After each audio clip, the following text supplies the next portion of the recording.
Junior, a vos el aire acondicionado te está haciendo daño. ¿Vamos afuera? Vamos pues.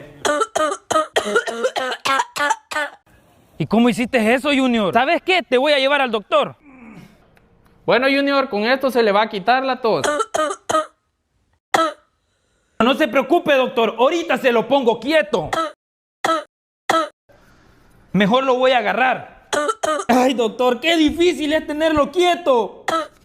Mire, pues ya se fue. Ay, me siento mal, doctor.